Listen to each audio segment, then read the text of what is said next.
All right, well today is May 9th, 2024, and look what arrived at my house, my Mirrosky telescope.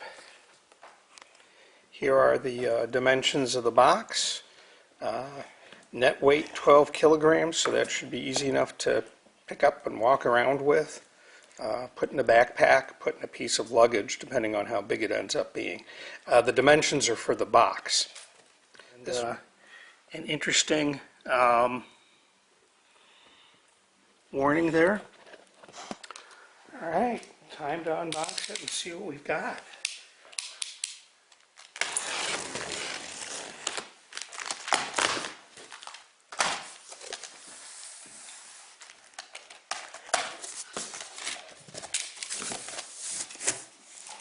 Outer box, we have an inner box.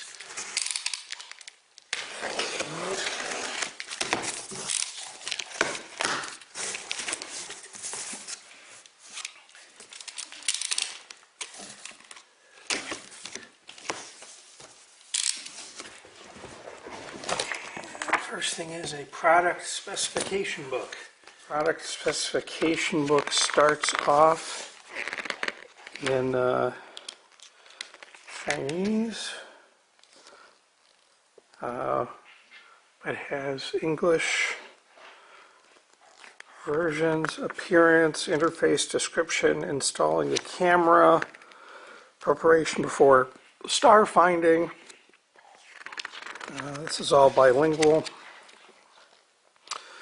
GoTo features if using PC software to manage files stored in the smart camera. Tips for use. So in the second inner box, we have what look like 4 smaller boxes nested. This is just a spacer here. It's pretty heavy. I'm going to leave that for a moment. This box, again, this is just a spacer here. We have this box, put that aside. Lots of goodies. Okay, this is probably the camera module. It has an Ethernet type connection. It has a power indicator and what looks like a USB-C charging port, and then a USB 2.0 port.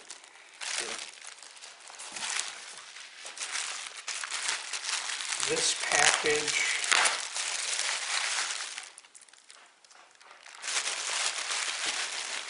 includes a battery pack, a USB-C to USB-C cable, a 45-degree angle, a 90-degree mirror for eyepieces, another USB-C to USB-C cable, an eyepiece. This is a 25mm Plossl. It says fully coated, doesn't have a brand on it, so I'm assuming it's a Mirrosky brand.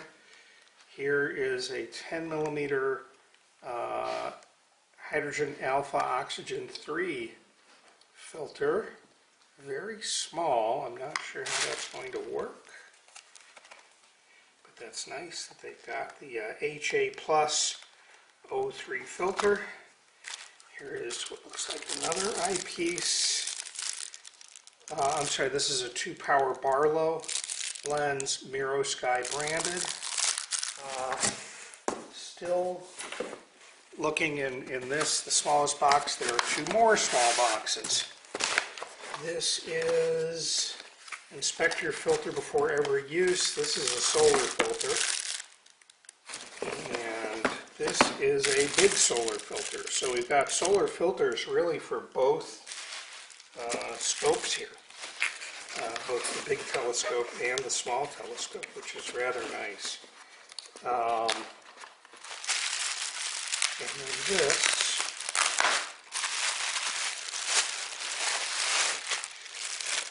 is, looks like it's going to be our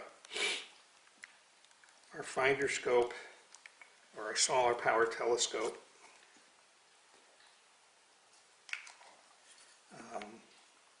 There's that. That may just be our 1 1/4 inch eyepiece socket. This is silver ring is our focus. There's an infinity mark there with a hash mark. That screws in. Again, a little bit flimsy feeling, just a tiny bit, but reasonably smooth. If I loosen this, screw here, it feels like the focusing module loosens up, and the 1 1/4 inch eyepiece is looser. These three are going to be for aligning the finder scope with the big scope.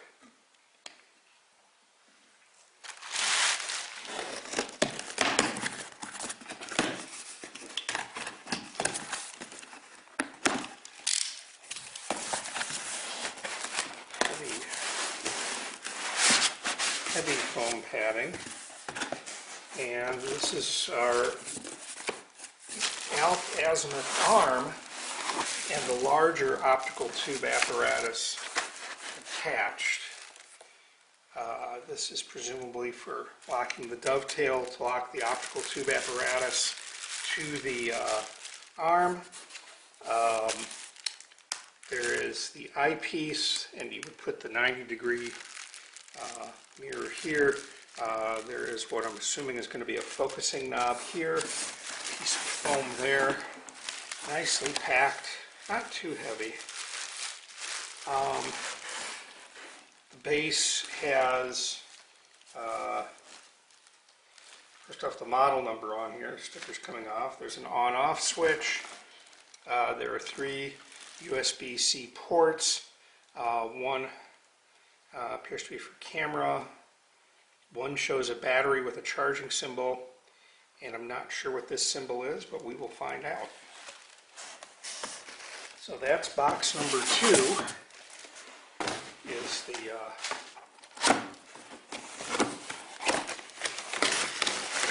and this is the tripod.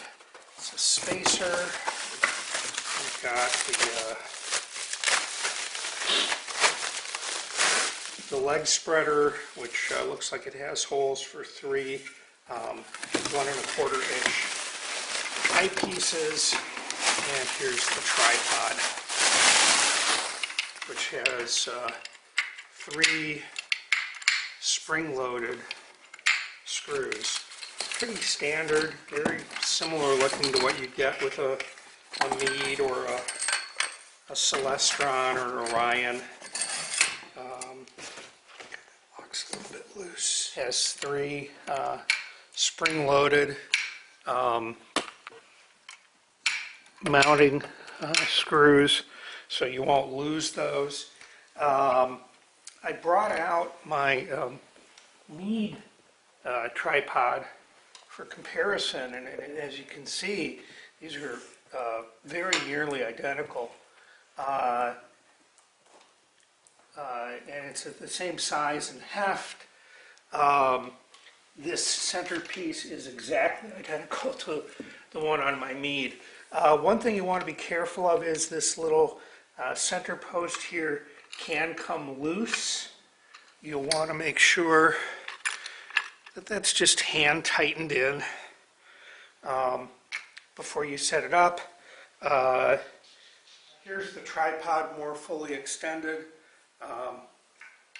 Quite stable, actually. The vibration you're seeing is because it's on padded carpeting. On solid ground, it's not going to move that much. For size comparison, I'm 5'9", and you really don't want it a lot higher than this because you want to be able to look into the eyepiece correctly. I want to show you something that's a little odd.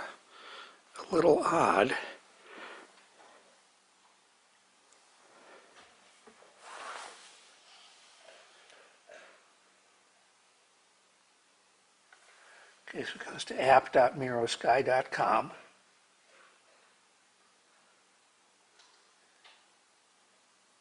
And then when my browser tries to open this, I get this warning, and that really shouldn't be happening. And if I translate this, a little hard to see, but it says, "Feel sorry, the site has been stopped by the administration. Please contact the administration for details." So that's not very good. On the other hand, if I go to the Play Store and I search Mirrosky, this app comes up. This is the Mirrosky app. And I can install it with no problems. So Mirrosky has a little bit of a website problem that they need to address. Let's take a little closer look at the telescope itself. First off, this knob secures the Vixen compatible dovetail to the big OTA tube. It's got arrows showing which way to put it in. There is a level here, a nice bubble level that's useful. This is the battery compartment here with a connector that will only connect one way. That will connect to this battery holder here, which holds 8 AA batteries for a total of 12 volts. Let's look at our optical tube apparatuses. This is the finder scope. It's a 50 millimeter aperture, 200 millimeter focal length. It has a mark on it for infinity and a couple of small marks for adjusting it. I'm not entirely sure what this little knob does, but it appears to have something to do with limiting the movement of the focus ring. This is the main OTA. This is a 127 millimeter aperture back cast with a 1900 millimeter focal range. As I take off the lens cap for the first time, I note that the machining and the painting on the inside of the tube here is not as nice and sharp as it could be. A little bit of debris there. So, Maksutov Cassegrain telescope, multi-coated optics, diameter 127 millimeters, focal length 1900 millimeters, f15 speed,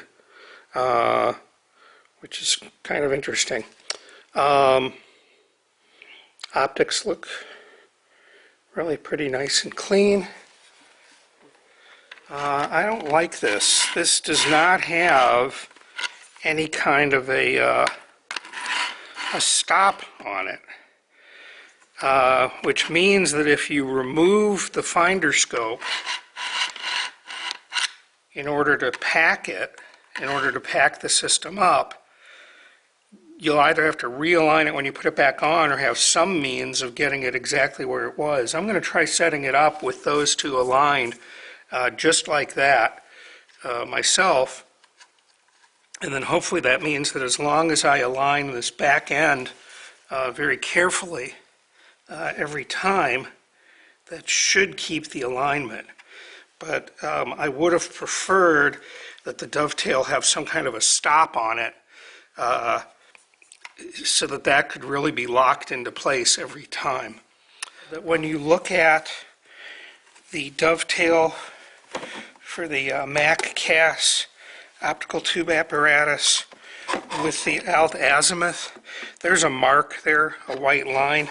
I don't know if that white line is meant to line up with the fixing bolt or this end of the fixation or this end of the fixation. I'll be doing a first light video a little bit later on. For the moment though, I'm going to put it like that. And the reason I'm going to do that is it turns out that the box that this comes in, if you put it with this bolt down, that fits right in there. Added box. The only problem is you don't have anywhere to put the finder scope. And again, as noted, you have to detach the finder scope to put it in that box, but then you have to reattach the finder scope in such a way that you somehow maintain your alignment. And I think that's going to be an issue. Well, I'll do a first light video once I've got a clear sky. That may be a few days. But for all of you who have been waiting for this Kickstarter to actually begin fulfillment, it is happening, and it looks like a very nice system.